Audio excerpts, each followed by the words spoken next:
کسی قوم پر سے ہوا جن کے ناخن تانبے کے تھے اور وہ اپنے چہروں اور بدن کا گوشت نوچ رہے تھے۔ میں نے جبریل امین سے پوچھا یہ کون لوگ ہیں؟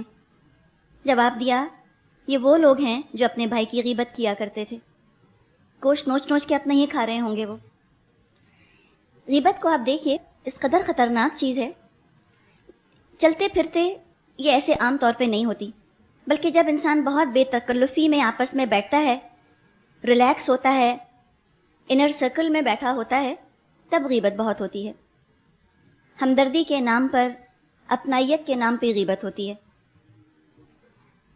سگے رشتہ داروں میں ماں کے ساتھ، بہن کے ساتھ، بہت کلوز فرینڈز کے ساتھ جب انسان بیٹھتا ہے تب عام طور پہ یہ غیبت شروع ہو جاتی ہے۔ لوگ یہ کہتے ہیں کہ ہم غیبت نہیں کر رہے، ہم اپنا دل کا حال کسی کو سنا کر اپنا دل کا بوجھ ہلکا کر رہے ہیں۔ ہمارے اوپر بوجھ بہت تھا، ہم کسی کو سنا کر، کسی کے ساتھ شیئر کر کے اپنے دل کا بوجھ ہلکا کر لیتے ہیں۔ صرف شیطان کا بہکاوا ہے، دل کا بوجھ ہلکا نہیں ہوتا۔ ایک تجربہ کیا گیا اور وہ یہ تھا کہ ایک شخص جس پر کہ کوئی ظلم یا زیادتی ہوئی تھی، اس سے کہا گیا کہ تم اپنا وہی واقعہ دوبارہ سے سناؤ۔ تو جب ظلم اور زیادتی اس پر ہو رہی تھی تو اس کو رونا بھی آیا تھا اور دل کی دھڑکن تیز ہو جاتی ہے، وہ ایک فیلنگ جو آتی ہے نا، دل دھک دھک کر رہا ہوتا ہے انسان کا، منہ لال ہو رہا ہوتا ہے، غم کی کیفیت طاری ہوتی ہے۔ اس شخص سے کہا گیا ٹھیک ہے تم وہی قصہ دوبارہ سناؤ، اور انہوں نے اس کے اوپر مشینز وغیرہ ایڈجسٹ کر دیں، اس کا بلڈ پریشر، ہارٹ بیٹ، یہ ساری اس کی، تاکہ یہ ساری اس کی ریڈنگز لی جا سکیں کہ اب اس کی کیفیت کیا ہے۔ جو ہی اس نے وہ واقعہ دوبارہ سنانا شروع کیا، وہ ساری کیفیات اس پہ دوبارہ طاری ہونی شروع ہو گئی۔ اسی طرح ہارٹ بیٹ تیز ہو گئی، پلس ریٹ تیز ہو گیا، رونا آنے لگ گیا، آواز کانپنے لگ گئی۔ تو انسان کیا کر رہا ہے کہ اپنا زخم بھرنے نہیں دیتا۔ ایک ہی بات کو بار بار لوگوں کے سامنے کہے جانے سے دل بالکل ہلکا نہیں ہوتا، بلکہ وہ بات انسان کو ہر وقت دکھ دلاتی رہتی ہے، غم کا سبب بنی رہتی ہے۔ تو لہٰذا انسان جب اپنے رشتہ داروں میں بیٹھے تو بہت زیادہ اس کو محتاط ہونے کی ضرورت ہے، اس چیز میں برائیاں نہ کرے، ہمدردی کرنے یا ہمدردی سمیٹنے کے نام پر غیبت نہ کرے، محتاط رہے۔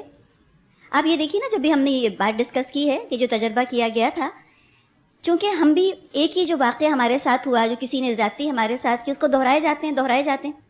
وہ واقعات گزرے 40 برس گزر گئے ہوتے ہیں، 40 سال پرانا واقعہ ہے یا 50 سال پرانا واقعہ ہے، اور جب ذکر کریں گی تو پھر رونا آئے گا ان کو اسی طرح سے۔ کہاں دل ہلکا ہوا؟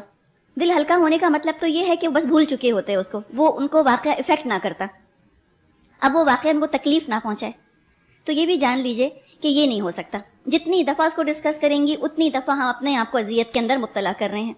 ایک زخم لگ چکا تھا کئی سال پہلے، بار بار چھیڑتے جائیں، بار بار اس زخم کو چھیڑتے جائیں تو وہ زخم تو کبھی بھی نہیں بھرے گا، یہ ہوگا کہ ناسور بن جائے گا، زیادہ ہی تکلیف دہ ہو جائے گا۔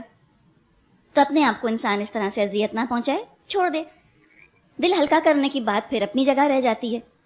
کسی کے سامنے تو کہے نا، اور کسی ایسے کے سامنے کہے جو کچھ کر بھی سکتا ہو اس کے بارے میں، تو اللہ کے سامنے کہے، کہہ کر دیکھے انسان، کھڑا ہو جائے جانماز پر، نیت باندھ لے، اپنے رب سے باتیں شروع کر دے، روئے اپنے رب کے سامنے سجدوں میں گر کر، اپنے رب کے سامنے ہاتھ اٹھا کر دعا کرے اور روئے، گڑ گڑائے کہ اللہ تو جانتا ہے نا میرے ساتھ کیا ہوا، میں نے کیا کیا اور اس نے میرے ساتھ کیسا سلوک کیا، سب کچھ ساری دل کی بڑھاس اللہ کے سامنے نکال دیجئے اور اللہ کے ذمہ ڈال دیجئے کہ اللہ تو ہی سنبھالنے والا ہے میرے سارے معاملے کو، میرا دل بھی ٹھنڈا کر دے، اب مجھے یہ بات اذیت نہ پہنچائے، اللہ میں بھول جاؤں اس واقعے کو۔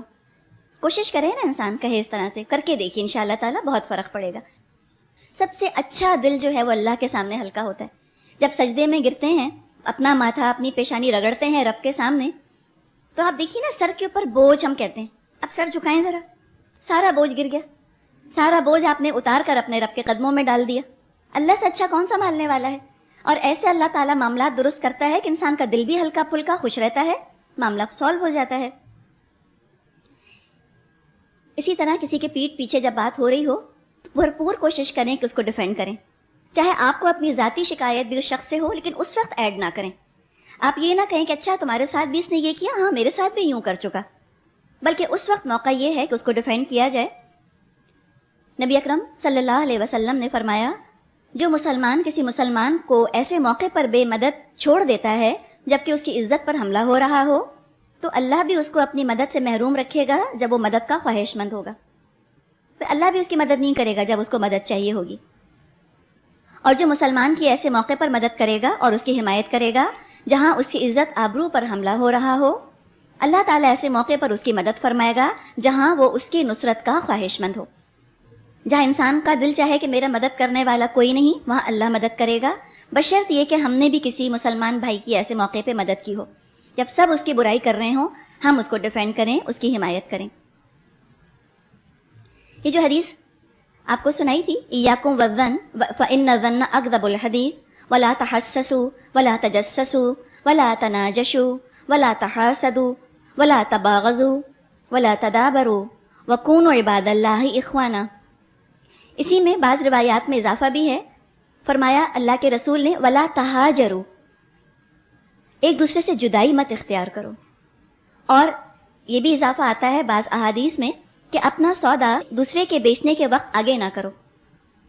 مثال کے طور پہ اگر کوئی کسی کے ساتھ کوئی معاملہ طے کر رہا ہے، تم اس کا معاملہ کاٹ کے اپنی بات آگے مت بڑھاؤ. اگر اس کا معاملہ نمٹ گیا، آپس میں ڈیل ہو گیا تو ٹھیک ہے، اللہ تمہارے لیے کوئی اور انتظام کر دے گا. اور اگر اس کا معاملہ نہ ہوا تو پھر ٹھیک ہے، تم اپنا معاملہ پیش کر سکتے ہو. پھر اگر خواتین ہی کے پوائنٹ آف ویو سے ہم بات کریں، سمپل مثال میں آپ کو دوں گی. آپ کو پتا چلا کہ فلاں نے اپنے بیٹے کا رشتہ فلاں کی بیٹی سے دیا ہے، یا الٹا. انتظار کریں، اپنا رشتہ مت ڈالیں، اس کی بات کاٹ کے اپنے گھر مت لانا چاہیں کہ یہ رشتہ وہاں نہ طے ہونے پائے بلکہ اس لڑکی کا رشتہ میرے بیٹے سے ہو جائے، یا فلاں لڑکے کا رشتہ جو ہے وہ میری بیٹی سے ہو جائے. یہ کرنے کی ضرورت نہیں. انتظار کریں، اللہ نے قسمتیں بنائی ہیں، فکر نہ کریں. وہ واحد اچھا لڑکا نہیں ہے جس کا رشتہ فلاں کی لڑکی کے لیے چلا گیا. اللہ کی مخلوق میں بہت اچھے اچھے لوگ موجود ہیں. اپنی بیٹی یا اپنے بیٹے کی اچھی قسمت کی دعا کیجیے. اللہ بھیجنے والا ہے، جس نے پیدا کیا ہے، جو کھلا رہا ہے، کیا وہ رشتے نہیں کرا سکتا؟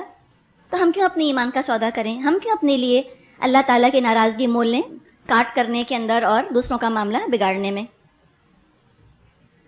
اور یہ جو فرمایا کہ ایک دوسرے سے جدائی نہ اختیار کرو. اب جب اتنی ساری برائیاں بیچ میں آتی چلی جائیں گی، جدائی تو ہو جائے گی نا لوگوں کے درمیان، ان سارے معاملات سے جو یہاں سورہ حجرات میں ڈسکس ہوئے ہیں.